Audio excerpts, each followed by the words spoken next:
10ই June মঙ্গলবার দিল্লি যাচ্ছেন তৃণমূলের সর্বভারতীয় সাধারণ সম্পাদক অভিষেক বন্দ্যোপাধ্যায়। দিল্লিতে প্রধানমন্ত্রীর ডাকে নৈশভোজে যোগ দিতে দিল্লি যাচ্ছেন অভিষেক। অপারেশন সিঁদুরের পর সর্বদলীয় প্রতিনিধি দলে থাকা সদস্যদের নিয়ে নৈশভোজ। সেই নৈশভোজে যোগ দিতেই দিল্লি যাচ্ছেন ডায়মন্ড হারবারের সাংসদ। মঙ্গলবার দিল্লি যাচ্ছেন অভিষেক বন্দ্যোপাধ্যায়। দিল্লিতে প্রধানমন্ত্রীর ডাকে নৈশভোজ, সর্বদলীয় প্রতিনিধি দলের সদস্যদের নিয়ে নৈশভোজে যোগ দিতে যাচ্ছেন অভিষেক বন্দ্যোপাধ্যায়।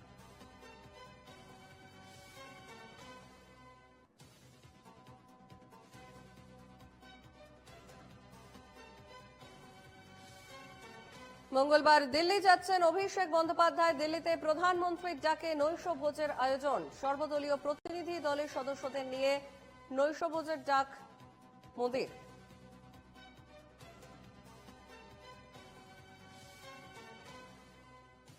আমাদের সঙ্গে ফোন লাইনে রয়েছেন প্রতিনিধি দেবারতী ঘোষ।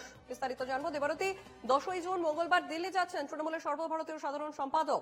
প্রধানমন্ত্রীর ডাকে নৈশভোজের আয়োজন, তাতে যোগ দিতে যাচ্ছেন তিনি। এখনো অভিষেক বন্দ্যোপাধ্যায়ের অফিসের সূত্রে আমাদের কাছে যে খবর এসে পৌঁছেছে তা হলো আগামীকালই প্রধানমন্ত্রীর ডাকা নৈশভোজে যোগ দিতে দিল্লি যাচ্ছেন অভিষেক বন্দ্যোপাধ্যায়। এবং মূলত যে টিম অপারেশন সিন্দুরের যে সাফল্য, সেই সাফল্য নিয়ে বিদেশে গিয়েছিলেন, বিভিন্ন তার যে সাফল্য, সেই সাফল্য বর্ণনা করার জন্য, এবং ভারতবর্ষ ঠিক কি কি জায়গা থেকে পাকিস্তানকে আক্রমণের জায়গায় গিয়েছিল এবং জঙ্গি দমনে তাদের যে কি পদক্ষেপ, সেটা সেই টিমের মধ্যে অভিষেক বন্দ্যোপাধ্যায় ছিলেন তৃণমূল কংগ্রেসের প্রতিনিধি হিসেবে।